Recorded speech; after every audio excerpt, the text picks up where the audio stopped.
Es para mí un privilegio acompañarles una noche más a través de esta serie de conferencias que hemos titulado Las maravillosas promesas del santuario. Una temática que trae esperanza, que trae fortaleza en medio de la dificultad, en medio de la crisis, en medio de la prueba. Y en esta noche traemos para usted, en el nombre de Jesús, un tema que traerá esperanza, sobre todo de libertad.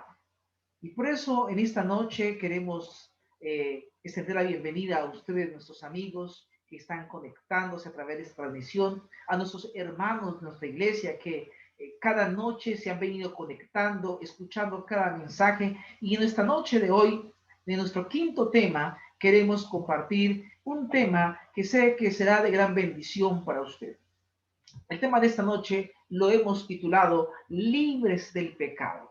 Ese es el tema que quiero compartir en esta oportunidad y que Dios ha aparejado para usted y para mí. Pero antes, vamos a pedir la bendición de nuestro Dios. Oremos.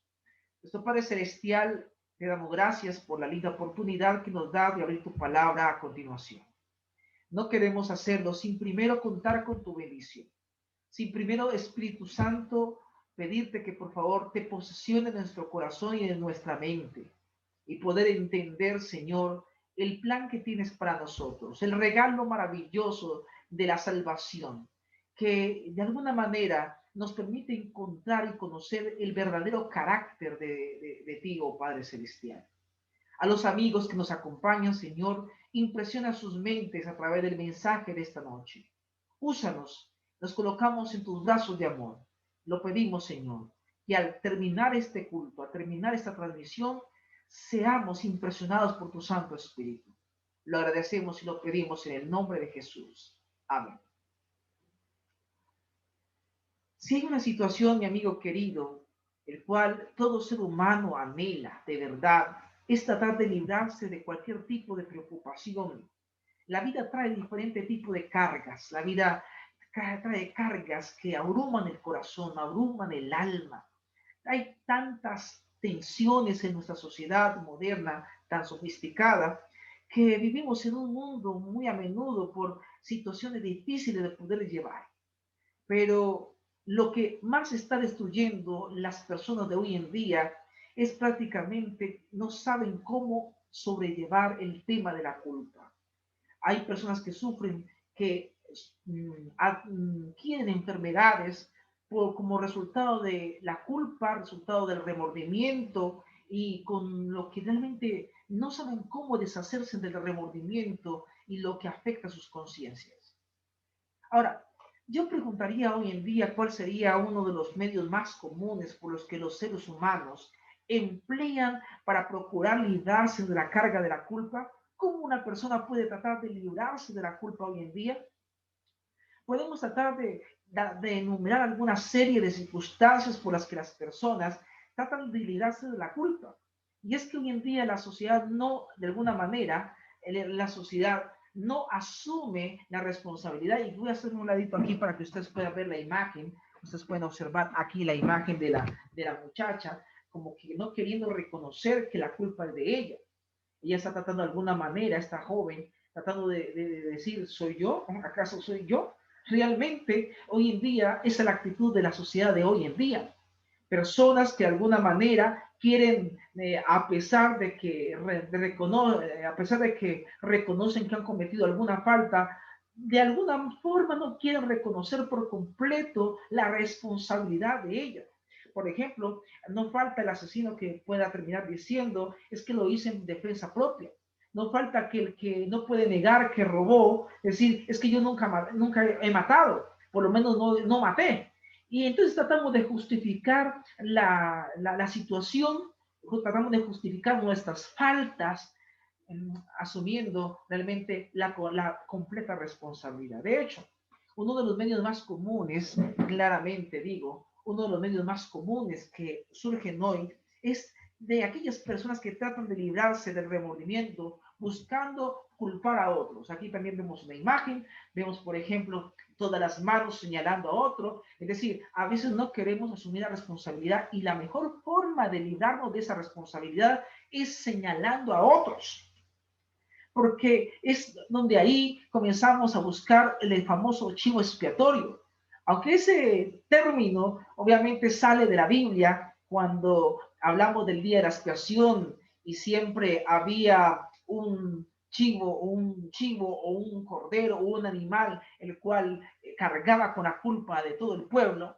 Hoy en día se usa ese término de una manera de pronto descontextualizada, dañando el enfoque como tal lo presenta la Biblia, al aplicárselo a alguien sobre el cual cargamos la responsabilidad de nuestras acciones.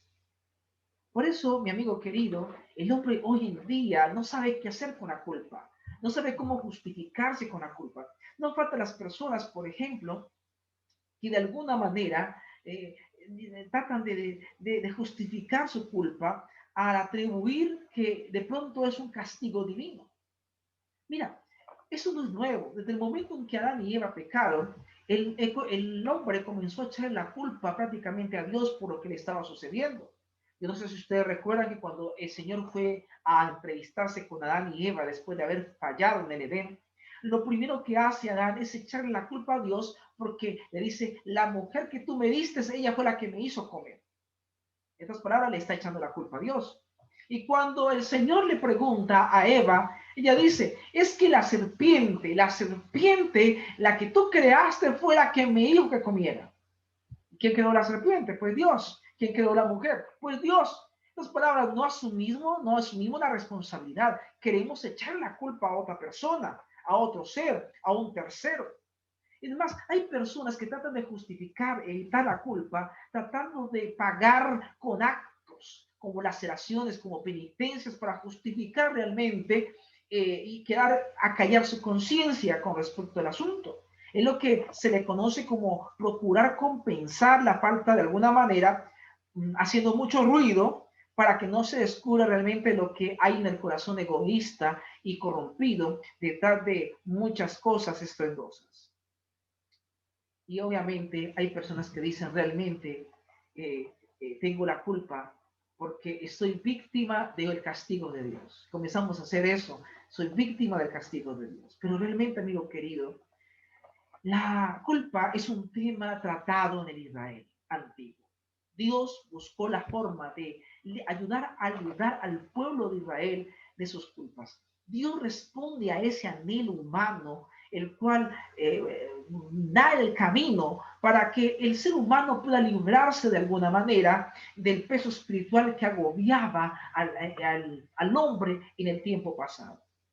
Pero también muestra paradójicamente que cualquiera que se librara de su culpa, otra persona terminaba llevándola.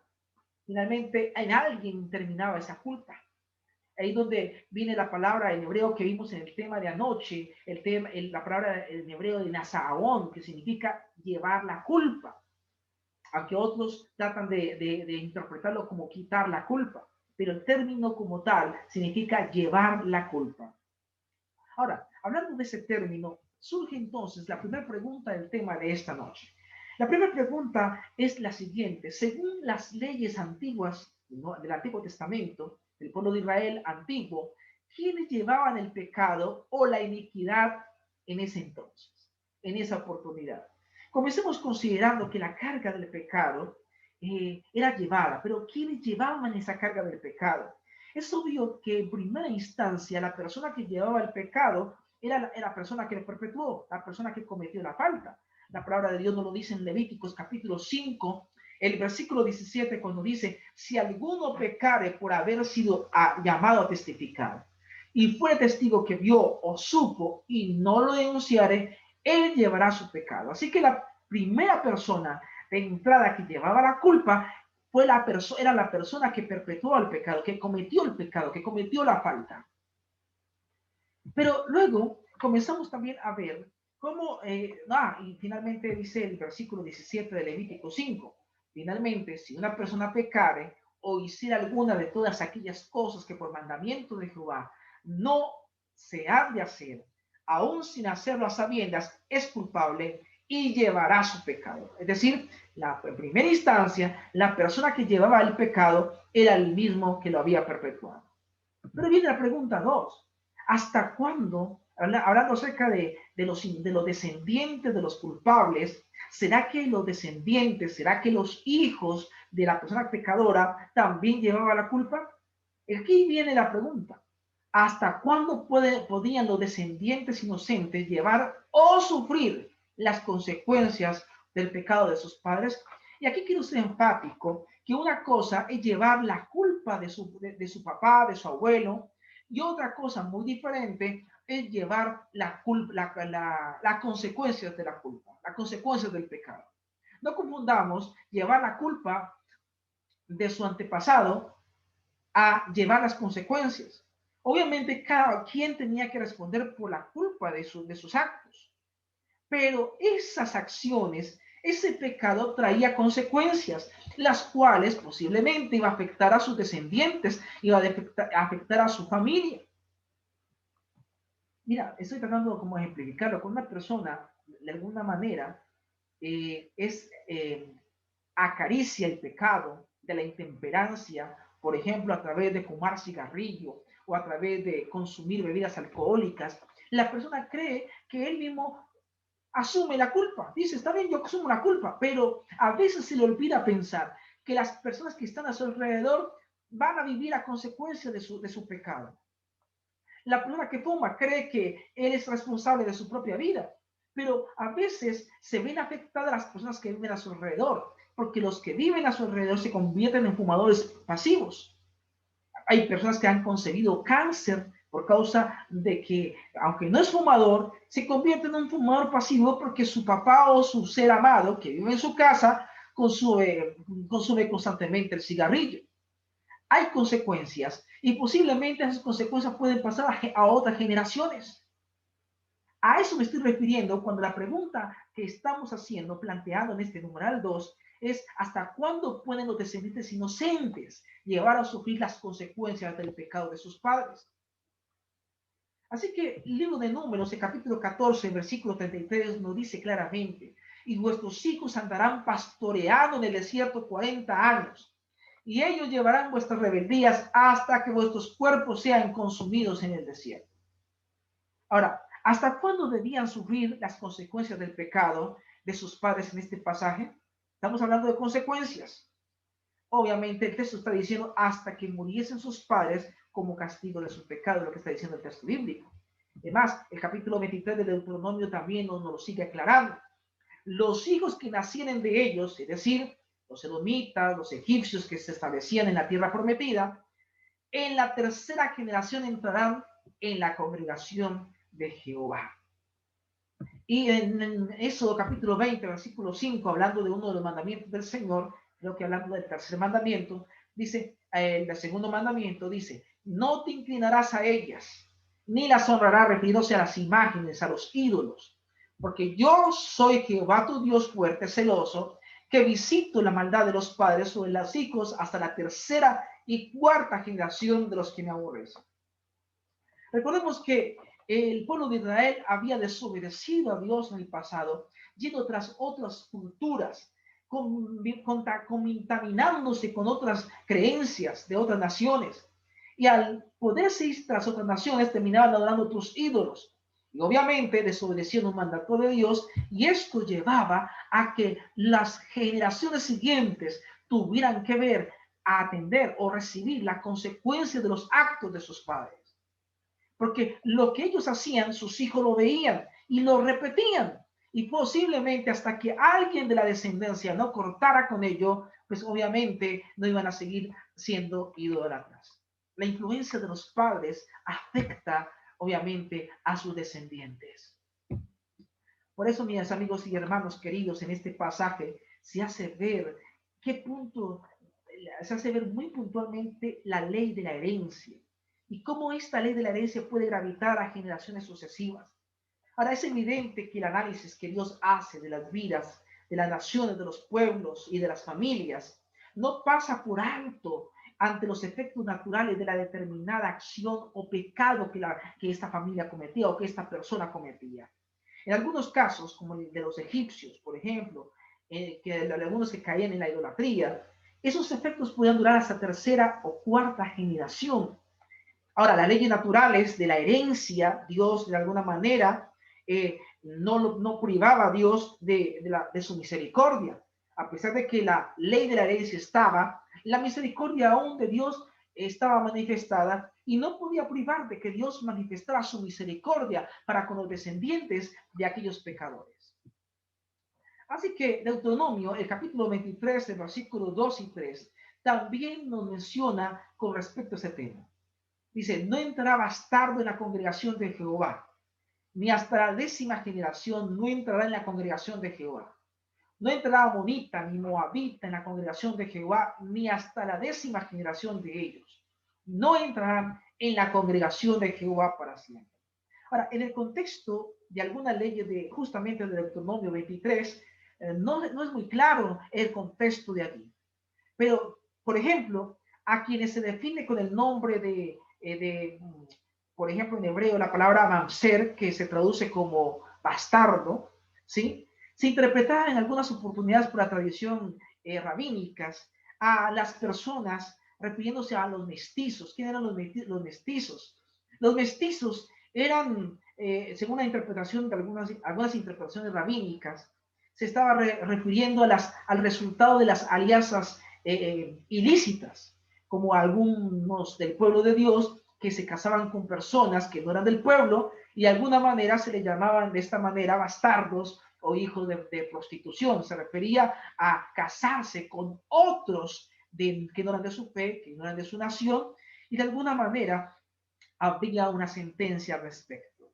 Así que bajo estas circunstancias se daba esta sentencia y también se pesaba la consecuencia de este pecado.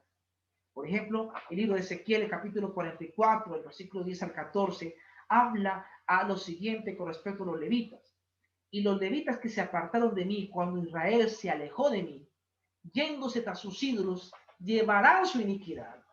Dice, y servirán en mi santuario como porteros a las puertas de la casa, y sirvientes en la casa de ellos matarán el holocausto y la víctima para el pueblo, y estarán ante él para servirle. No se acercarán a mí para servirme como sacerdotes, ni se acercarán a ninguna de mis cosas santas, a mis cosas santísimas, sino que llevarán su vergüenza y las abominaciones que hicieron. Les pondré pues por guardas encargados de la custodia de la casa para todo el servicio de ella y para todo lo que en ella haya de hacerse. Así que, mi hermano querido, hoy tenemos que aprender precisamente de estas circunstancias. Tenemos hoy que aprender a sufrir los males que acarreamos del pecado que fue introducido en este mundo.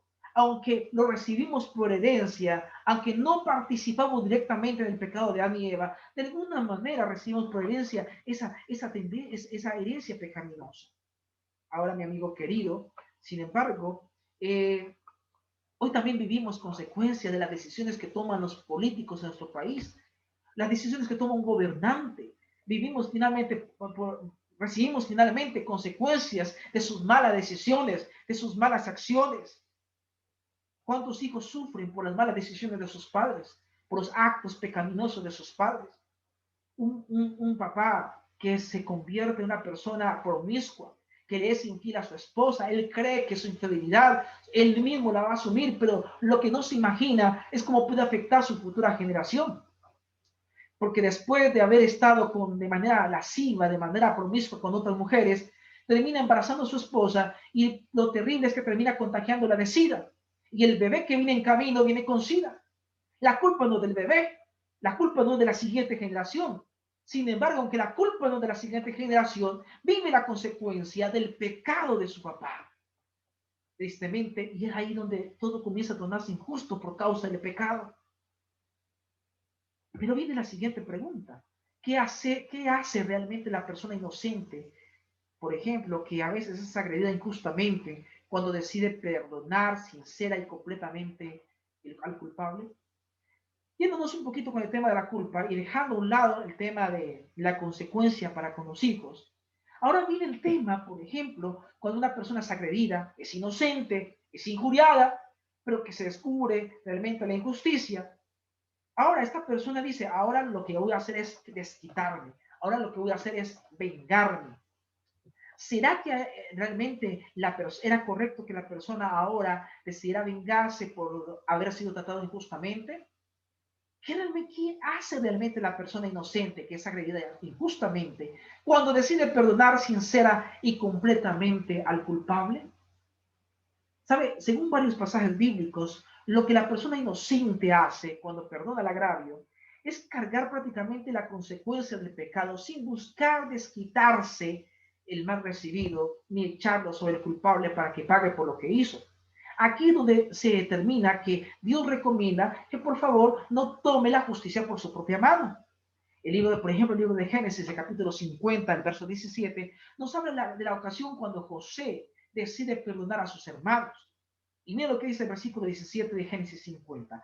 Así diréis a José, te ruego que perdones ahora la maldad de tus hermanos y su pecado, porque mal te trataron. Por tanto, ahora te rogamos que perdone la maldad de los siervos del Dios de tu padre. Y dice que José lloró mientras hablaban. ¿Por qué lloraba? Porque no creían que él de verdad los iba a perdonar o los estaba perdonando.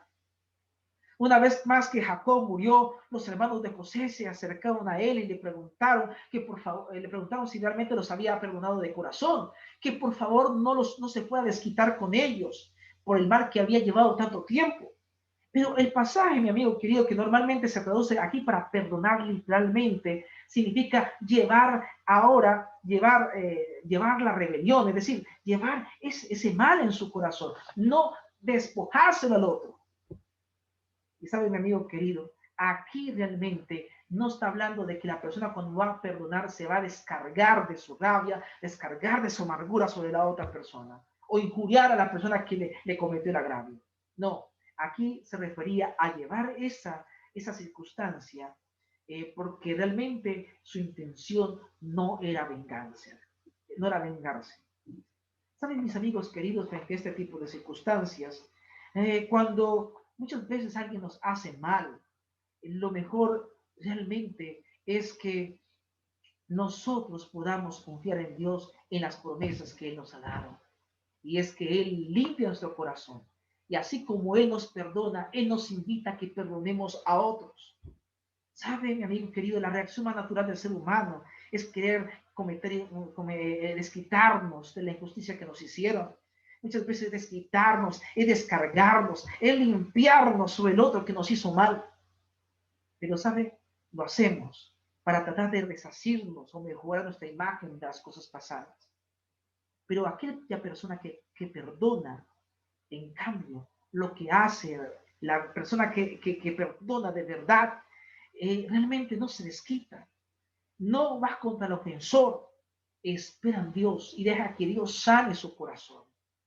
Por eso en la oportunidad, cuando José, el esposo de María, el prometido de María, cuando supo que su amada estaba en embarazo, él no fue inmediatamente lo divulgó porque él se sentía traicionado, porque se sentía que su novia no le decía la verdad y posiblemente, ¿cómo iba a creer que ya la había embarazado el Espíritu Santo? Era para él imposible creer. Él podía de alguna manera poner en la exposición y decir, esta es una mujer pecadora, me traicionó. Pero él por amor, realmente, él prefirió mejor apartarse de ella para no difamarla. Por eso encontramos en Mateo 1:19 cuando dice que José, su marido, como era justo y no quería infamarla, quiso dejarla de manera secreta. La pregunta 4 nos dice, ahora, ¿quién finalmente hará volver el mal sobre la cabeza de los culpables? Si alguien me hizo mal a mí, si alguien me hizo daño, y la recomendación es que yo por lo menos cargue esa consecuencia del mal que me hicieron y no vaya prácticamente a vengarme de la otra persona. Entonces, finalmente, ¿quién va a hacer volver el mal sobre la cabeza de ese culpable? Ese que cometió la falta. La palabra de Dios en el libro de Éxodo, vamos a ver, sí, en el libro de Éxodo, pero aunque no la tengo aquí, antes de leer Éxodo, hay una cita que me llama mucho la atención. Por ejemplo, el número 12, 19 al 21 dice, no se vengan ustedes mismos, amados, sino dejar lugar a la ira de Dios, porque escrita está, mía la venganza, yo pagaré, dice el Señor. Así que si tu enemigo tuviere hambre, dale de comer. Si tuviere sed, dale de beber, pues haciendo esto, ascuas amontonará sobre su cabeza. No seas vencido de lo malo, sino vence con el bien el mal. Estoy leyendo, no de Números, me equivoqué. Estoy leyendo de Romanos, el capítulo 12, versículos 19 al 21. Amigo querido, Dios es justo y la estricta justicia de Dios era prácticamente la que así se hacía medir en el tiempo de Israel. En el tiempo de Israel, la justicia se medía a través de la famosa ley del talión, cuando en Éxodo 21-24 dice ojo por ojo, diente por diente, mano por mano, pie por pie.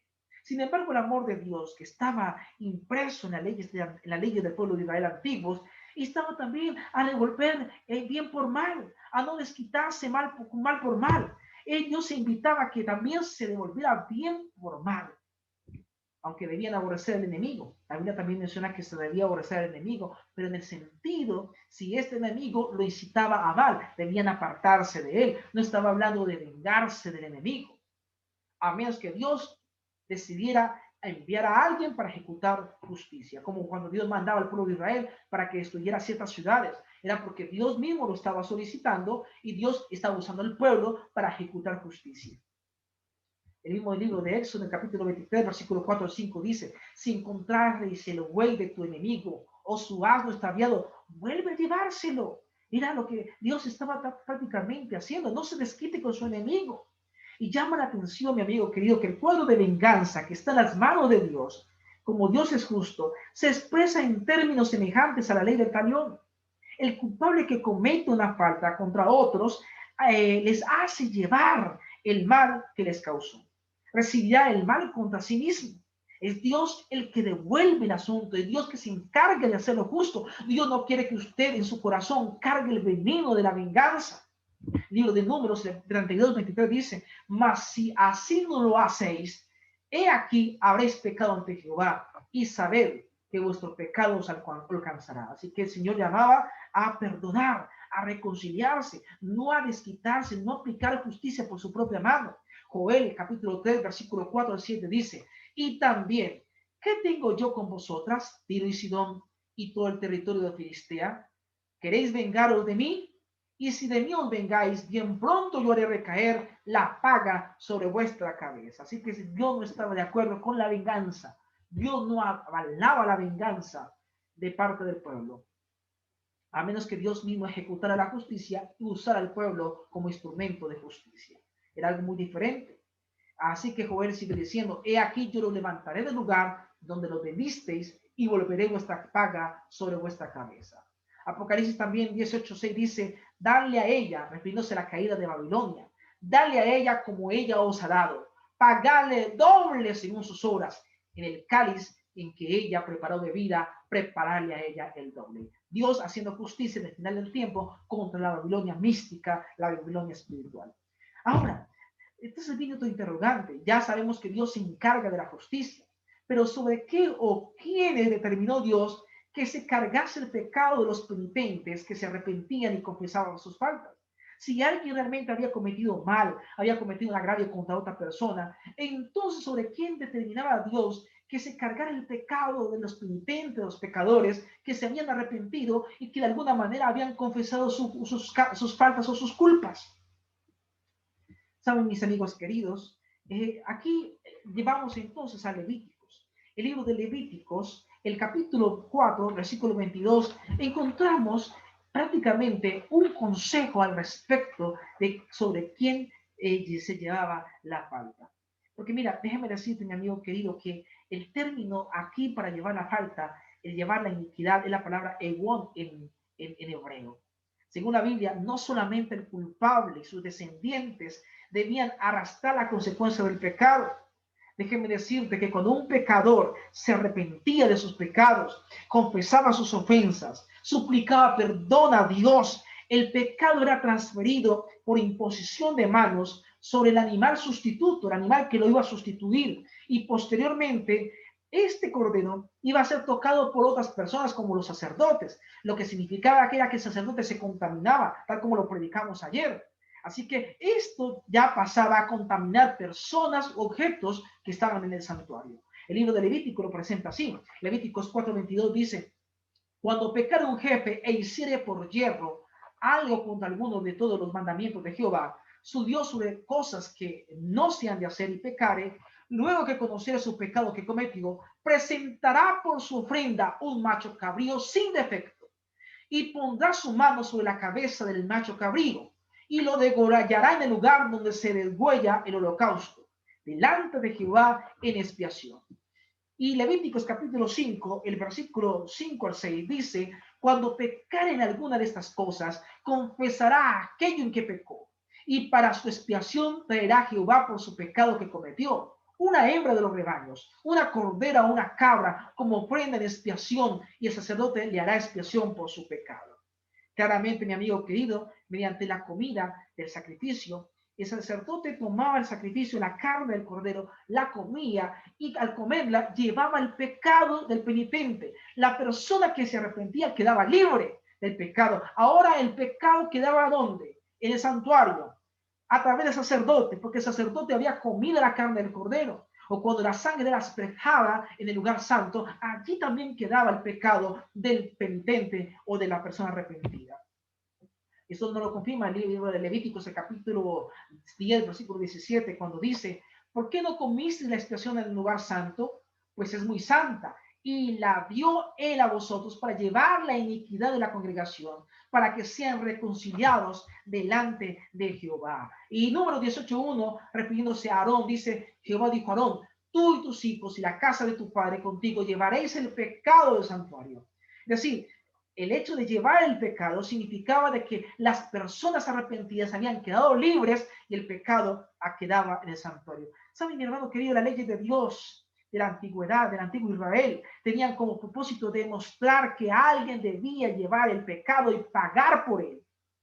Ahora, ¿qué pasaba, sin embargo, si el culpable rechazaba el acto sustitutivo de Dios que él había establecido a través del cordero de sacrificio? ¿Qué pasaba si alguien no quería hacer este tipo de cosas? Pues obviamente esa persona que no quería hacerlo tenía que hacerse cargo de su pecado, tenía que cargar su propio pecado y finalmente pagar con su propia vida. Ahora, si aceptaba el animal inocente que pagara la culpa por él, si hacía el sacrificio, si imponía las manos y transfería su pecado sobre ese animal, así que la víctima inocente era la que iba a cargar prácticamente con el pecado, y así el pecador salía libre, libre de culpa, renovado nuevamente. Ahora, cuando los sacerdotes estaban allí y comían la carne del sacrificio por el pecado, ahora llevaban sobre sí el pecado del pueblo. Y de esta manera el pecado se transfería al santuario, donde los sacerdotes formaban obviamente el complejo sistema del santuario.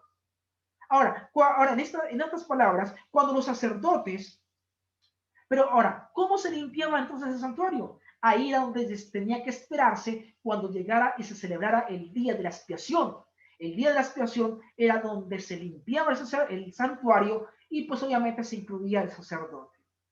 Así que cuando los sacerdotes comían la víctima expiatoria durante el año, el pecado del pueblo era transferido de todas maneras al santuario mediante la sangre o en el lugar santo, en caso de que el sacerdote no comiera la carne. A través de la sangre era como se transfería el pecado al santuario. Así que el rito de expiación, el día final, el día de la expiación, se purificaba el santuario, todos los pecados del año se expiaban de aquel lugar que habían sido acumulados en el interior. Pero ahora, ¿quién finalmente llevaba el pecado? Obviamente, finalmente el cordero que representaba el mal de Azazel, ahora eran transferidos sobre él, y finalmente este cordero moría con los pecados allí del pueblo, quedando así la nación, el pueblo de Israel, limpio. Mis queridos hermanos, este es un tema bastante interesante. Y aquí quiero ir a mi pregunta 6 para ir buscando el cierre del tema. Además del animal de sacrificios y los sacerdotes, ¿quién más está dispuesto a llevar a sus pecados? Eso lo sabemos allá atrás, pero hoy en día que ya no llevamos sacrificio de corderos, ¿quién está dispuesto a llevar nuestros pecados? ¿Sabe? Hay más de una ocasión en que la Biblia nos presenta la liberación del pecado. Y saben, mi amigo querido, no solamente los sacerdotes, no solamente el cordero, no solamente el santuario llevaba el pecado del pueblo o el pecado del penitente. Dios mismo, Señor, Dios mismo llevaba el pecado. Sabe, mi amigo querido, esto es tan bonito, es tan sorprendente saber que Dios no fue indiferente a la caída del hombre. Es tan lindo saber que Dios mismo se preocupó por nosotros, que Dios mismo se encargó de llevar el pecado por nosotros, todo por amor. Por algo San Juan 3:16 dice: el que de tal manera amó Dios al mundo, que dio a su Hijo único, para que todo aquel que en él crea no se pierda, sino tenga vida eterna. Éxodo 34:6-7 nos recuerda que pasando Jehová por delante de él, la proclamó: Jehová, Jehová, fuerte en misericordia y piadoso, tardo para la ira y grande en misericordia y en verdad, que guarda más la misericordia a millares, que perdona la iniquidad, la rebelión y el pecado, que de ningún modo tendrá por inocente el malvado, que visita la iniquidad de los padres sobre los hijos y sobre los hijos de los hijos hasta tercera y cuarta generación. Pero también Salmos 32:5 dice: mire, mi pecado te declaré y no encubrí mi iniquidad. Dije: confesaré mis transgresiones a Jehová y tú perdonaste mi maldad de mi pecado. Miqueas 7:18, una promesa hermosa, cuando dice: que Dios como tú, que perdona la maldad y olvida el pecado del remanente de su heredad, no retuvo para siempre su enojo, porque se deleita en la misericordia. Qué promesas tan lindas. Dios decide perdonar nuestro pecado. Él decide tomar el pecado y llevárselo sobre sí, para que tú y yo seamos libres, para que tú y yo podamos gozar de la esperanza bienaventurada de la salvación y del pronto regreso con Jesús para morar con él por la eternidad. Hoy Jesús lleva nuestra carga, hoy Jesús lleva nuestro pecado, y hoy Jesús nos libera a nosotros y te libera a ti y a mí para salvación y para gloria de su nombre. Sin embargo, sabemos que el pecado quedaba en el santuario y que Jesús lleva mi pecado hoy, que oficia en el santuario celestial. Entonces, ¿cómo podía afectar la contaminación del santuario el nombre de aquel que habita en su interior? ¿Recordamos quién habitaba en el santuario? Pues Dios. Dios moraba en el santuario terrenal. ¿Quién habita en el santuario celestial? Cristo Jesús, que oficia como sacerdote por mí, que lleva mi pecado. Pero ¿de qué manera esa contaminación del santuario afectaba a la persona, al ser que habita en el interior del santuario? Afecta a Dios, en este caso. Mira, Jonás capítulo 1, versículo 1, Jonás 1:2, que nos presenta, mira, realmente tenemos,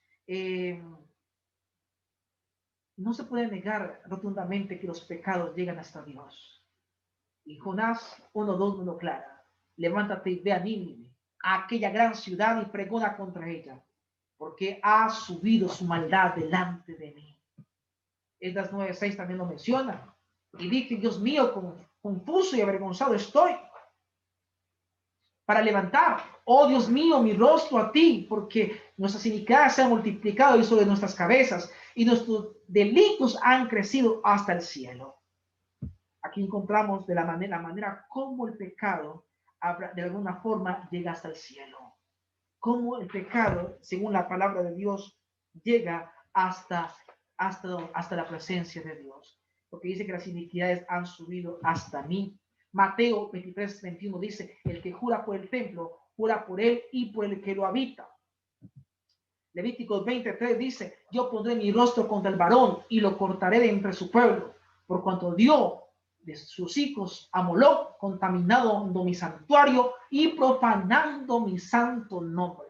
Saben, mis amigos queridos, así que también el templo de Dios se contamina, ya sea legal o ilegalmente. Daña el nombre de Dios, daña la reputación de Dios o daña la reputación del que lo habita. Por esta razón, la contaminación del santuario y la profanación del nombre de Dios aparece a menudo en la palabra de Dios. Ya leímos justamente estas citas. Otro, por ejemplo, en Levíticos 22, 31 y 32, cuando dice: guardad pues mis mandamientos y cumplirlos. Yo Jehová, y no os profanéis mi santo nombre, para que yo sea santificado en medio de los hijos de Israel. Yo Jehová, que os santifico. Yo hago una pregunta. Si usted tuviera su casa y alguien llegara con la basura, y en vez de botarlo en el lugar donde debe ser, va y lo bota en el patio de su casa, ¿usted por qué usted se ofende? ¿Por qué se ofende? Si no es con usted. Obviamente es su casa. Y si es su casa y si el patio de su casa, pues usted obviamente va a creer que lo están agrediendo a usted personalmente. De igual manera pasa con Dios. Si profanamos el nombre de Dios, pues obviamente estamos ensuciando el templo de Dios y obviamente estamos ensuciando el nombre de Dios, sea legal o sea de manera ilegal, sea que lo hayamos hecho por el medio correcto, que es el sacrificio, o realmente lo hayamos profanado de otra forma. Pero ¿cuál es la única manera de que Dios aceptaba hacerse cargo de las faltas del pueblo? La única manera en la que Dios aceptaba llevar las faltas del pueblo era tal como Dios lo había constituido, a través de la ofrenda, a través de las leyes que se habían presentado. No faltaba la persona que quería hacerlo a su manera, a su forma, pero Dios quería que siguieran tal rito como Él lo había explicado. Él sabía por qué, Él sabía cuál era la forma, la manera correcta, la manera indicada. El libro de Salmos, el capítulo 51, 1 al 4, en la oración de David, también lo expresa así. Ten piedad de mí, oh Dios, conforme a tu misericordia, conforme a la multitud de tus piedades, borra mis rebeliones, lávame más y más de mi maldad y límpiame de mi pecado, porque yo reconozco mis rebeliones y mi pecado está siempre delante de mí contra ti. Contra ti solo he pecado y he hecho lo malo delante de tus ojos, para que seas reconocido justo en tu palabra y tenido por puro en tu juicio. Amigo querido, la mejor manera de poder Dios aceptar mi culpa es reconociendo mi falta, como lo hizo David, es reconociendo que me he equivocado. Dios perdona expresamente a la persona que de alguna manera ha llevado la iniquidad a Dios a través de la vía regular, a través del sacrificio del cordero, a través de los ritos que se habían presentado. Ningún modo daría a Dios por inocente a la persona que lo hiciera de otra forma, lo hiciera de otro motivo. Por eso Dios no aceptó la ofrenda de Caín, porque Caín la hizo a su manera, no como Dios lo había explicado, no como Dios lo había indicado y lo había mostrado. ¿Sabe, mi amigo querido? A diferencia de las otras naciones paganas, las naciones paganas del tiempo anterior realmente mostraban a sus dioses como dioses vengativos, como dioses semidemoníacos, que de alguna manera para poder aceptar el perdón para poder perdonar supuestamente a sus dirigidos, los dioses reclamaban de alguna manera para que se sacrificaran, para que sacrificaran a sus hijos, para de esa manera aplacar la ira. Eso es lo que se enseñaba en las religiones antiguas o las naciones paganas. A diferencia de esos dioses, el Dios de los israelitas, el mismo Dios que tú y yo tenemos, es un Dios misericordioso, que él mismo asumía la culpa. Un mismo Dios que de alguna manera tenía misericordia de su pueblo. Y usted se preguntará alguna vez sobre la razón por la que David reconoció su confesión, que él solo era el culpable de su pecado contra Dios, pero que Dios era inocente. Él reconocía que Dios realmente era inocente, pero que aún así aceptaba su culpa. Y es lo que dice el Salmo 32. Y aquí, obviamente, nos presenta la penúltima pregunta. ¿Qué clase de pecado Dios no puede asumir? Obviamente el pecado que Dios no puede asumir es aquel que se niega a confesar de su falta a Dios. Es aquel que se niega a participar de los eventos, de las directrices que Dios ha presentado. Por eso en la palabra de Dios encontramos que Josué, el capítulo 24, versículo 19 al 20, dice, entonces Josué dijo al pueblo, no podréis servir a Jehová porque Él es Dios santo y Dios celoso, no sufrirá vuestras rebeliones y vuestros pecados. Si dejaréis a Jehová y servir a dioses ajenos, Él se volverá y os hará mal y os consumirá después que os ha hecho bien. Y Salmos 32, 1 al 7 dice, bienaventurado aquel cuya transgresión ha sido perdonada y cubierto su pecado. Bienaventurado el hombre a quien Jehová no culpa de iniquidad y en cuyo espíritu no hay engaño. Mientras cayese envejecieron mis huesos en mi gemir todo el día, porque de día y de noche se agravó sobre mí tu mano. Se volvió mi verdor en sequedades de verano. Mi pecado te declaré, no encubrí mi iniquidad. Dije, confesaré mis transgresiones a Jehová, y tú perdonaste la maldad de mi pecado. Por esto orará a ti todo santo en el templo en que pueda ser hallado. Ciertamente en la inundación de muchas aguas no llegarán a estas a él. Tú eres mi refugio. Me guardarás en la angustia, de la angustia. Con cántico de liberación me rodearás. Amigo querido, realmente el único pecado, que la última culpa que no podrá llevar el Señor es aquella que no se confiesa, es aquella que de alguna manera no lo buscamos por los medios pertinentes. En el tiempo antiguo el medio pertinente era un cordero, era por una purificación, era sacrificar esa ofrenda, era llevar esa tórtola, ahora llevar esa efa de harina. Era lo como Dios lo había explicado a un horario específico en la mañana y en la tarde, en un arrepentimiento sincero. El que no creía, el que no quería hacerlo tenía que pagar con su propia vida. De igual manera, hoy el sacrificio es Cristo. Si hoy aceptas a Jesús, aceptas su sacrificio, si hoy te consagras a Dios, si hoy decides rendirte delante de Dios, Dios va a llevar tu pecado, Dios va a tomar tu pecado, Dios te va a perdonar a ti, Dios va a llevar la iniquidad en lugar tuyo, así como Jesús lo dijo en la cruz. Perdónalos porque no saben lo que hacen. Dios quiere restaurarte, no solamente perdonarte, Él quiere restaurarte para hacerte nuevo, para poder volverte en relación con Dios, en amistad con Dios. Pero si tú rechazas el regalo de Dios hoy, ¿cómo Dios va a poder salvarte? Dios no te obliga, Dios te da la oportunidad de que vengas a Él y te arrepientas con sinceridad. Finalmente, la última pregunta, el tema esta noche para cerrar.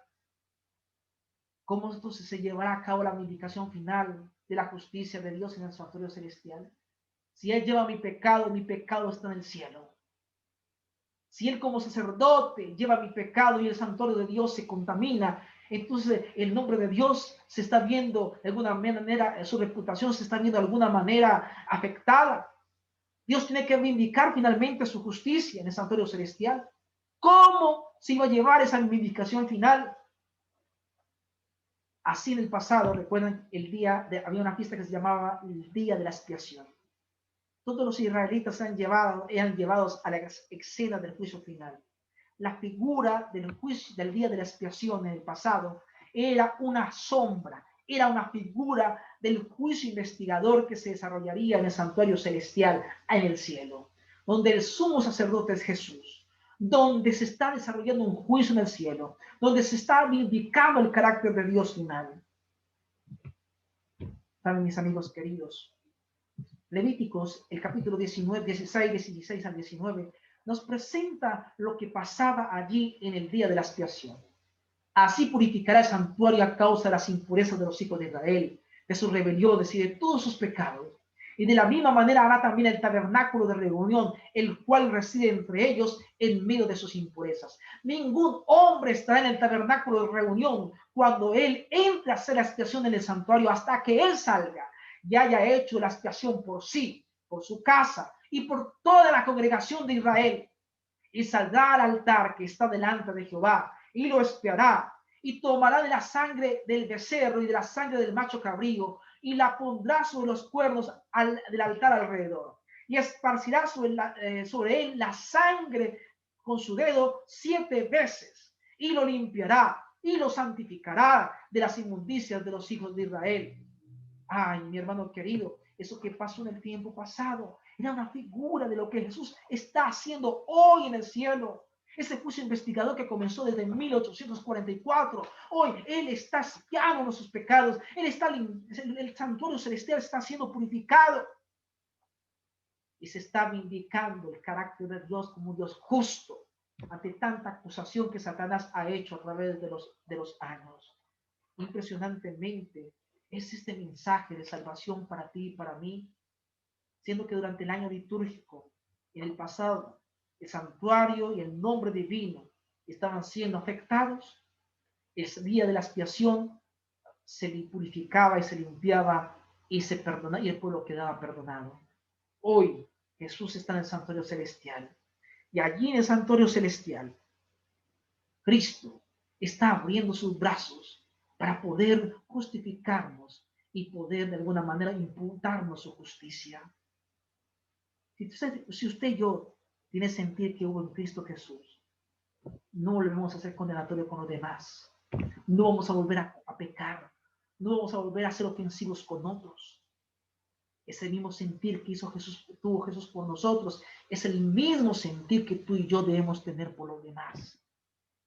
¿Sabe una cita en Testimonio para la Iglesia, página 170, que dice: si tenemos el mismo sentir que hubo en Cristo Jesús, no nos volveremos condenatorios. Así como Dios pasa por alto multitud de pecados, estaremos dispuestos nosotros también a pasar por alto el agravio de nuestros hermanos, sabiendo que todos estamos sujetos a las mismas pasiones y luchas que aquejan a la humanidad. Podemos en efecto poner cualquier persona al lado del modelo que se nos ha dado, Cristo Jesús, y encontraremos suficientes razones para tirarle piedras, porque nunca se requiere de nosotros que imitemos el modelo, si dice la cita, porque aunque se requiera de nosotros que imitemos el modelo, no podremos igualarlo. Hay solo una oración que Dios nunca demora en responder. Mi hermano querido, y quiero que con esto terminar. Hay una oración que Dios nunca demora en responder. Es aquella oración en la que se suplica perdón cuando nos dirigimos cara a cara a Dios. Cuando nos dirigimos en virtud a la sangre del Cordero Cristo Jesús, que derramó su sangre en la cruz del Calvario. Cuando tú y yo le confesamos nuestras iniquidades, cuando tú y yo confesamos nuestros pecados de manera honesta y sinceramente, el nombre de Jesús, lo hacemos en el nombre de Jesús, somos perdonados para la gloria de su nombre. Si Dios demora a veces su respuesta, es porque nos resulta difícil librarnos muchas veces de nuestra tendencia de justificar nuestros pecados, porque muchas veces queremos justificarnos, y si nos justificamos, ¿cómo Dios nos va a perdonar? ¿Cómo Dios va a llevarnos a iniquidad? Que no hagamos como lo hizo Eva en aquella oportunidad, la serpiente que creaste. Que no lo hagamos como lo hizo Adán en aquella oportunidad, la mujer que me diste. Quiero terminar con ese texto, un texto maravilloso que dice que Dios como tú, que perdona la maldad y olvida el pecado del remanente de su heredad, no retuvo para siempre su enojo, porque se deleita en misericordia. Y finalmente Romanos 8:31 dice, al 34 dice: ¿qué diremos a esto? Si Dios es por nosotros, ¿quién contra nosotros? El que no escatimó a su propio Hijo, sino que lo entregó por todos nosotros, ¿cómo no nos dará también con él todas las cosas? Mi amigo querido, el Señor Jesús hoy te está llamando a que nos acerquemos a Él. El Señor está diciendo: yo estoy dispuesto a darte todo lo que tú necesites. Mi perdón está, pero búscame. El Señor Jesús hoy te está llamando. El Señor Jesús hoy te está buscando. Porque ¿quién acusará a los escogidos de Dios? Pues Dios es el que justifica. ¿Quién es el que condenará? Cristo es el que murió, más aún también resucitó. El que además está a la diestra de Dios, el que también intercede por ti y por mí. Hoy Jesús te está llamando. Él te está diciendo que por favor no lo niegues, que no seas indiferente a su llamado. Hoy quiere tocar la puerta de tu corazón. Él desde el cielo está atento a tu clamor. Desde el cielo está intercediendo por ti. Él quiere abrazarte como un cordero. Él quiere abrazarte y poder sanar tus heridas, pero acércate a Él. No le ignores. No sigas siendo indiferente a los llamados de Dios. No sigas siendo independiente en tu propia vida. Él quiere abrazarte. Él quiere vendar las heridas de tu ser, lo que el pecado te ha causado, como el pecado te ha dañado, como la culpa ha tratado de quitarte la paz. El Señor, como buen pastor, quiere tomarte, restaurarte y hacerte de nuevo. Él quiere llevar la culpa de tu pecado. Mi pregunta es, ¿qué le vas a responder hoy al Señor? Él te está invitando y te dice: yo estoy a la puerta y llamo. Si alguno oye mi voz y abre la puerta, entraré, cenaré con él y él conmigo. ¿Quieres responderle al Señor? ¿Quieres hacerlo conmigo? ¿Quieres orar conmigo? Oremos. Padre eterno, en esta hora de la tarde, de la noche, estamos agradecidos por tu amor y por tu bondad. Gracias, Señor, por responder a nuestra plegaria. Gracias por el sacrificio de tu Hijo amado en la cruz del Calvario. Gracias porque nos haces acepto delante de ti, porque está dispuesto por amor a nosotros a llevar nuestro pecado. Ayúdanos a no rechazarte. Queremos ser libres de la culpa. Queremos tener paz en nuestro corazón. Queremos ser libres en Cristo Jesús. Libéranos. Rompe las cadenas que nos atan a ese pecado y ayúdanos a ser dignos de ti. Por los méritos de Cristo Jesús, todo esto lo pedimos. Amén. Que Dios te bendiga, que Dios te guarde. Y te esperamos mañana, en donde seguiremos disfrutando de las maravillosas promesas del santuario. Dios te guarde y te bendiga.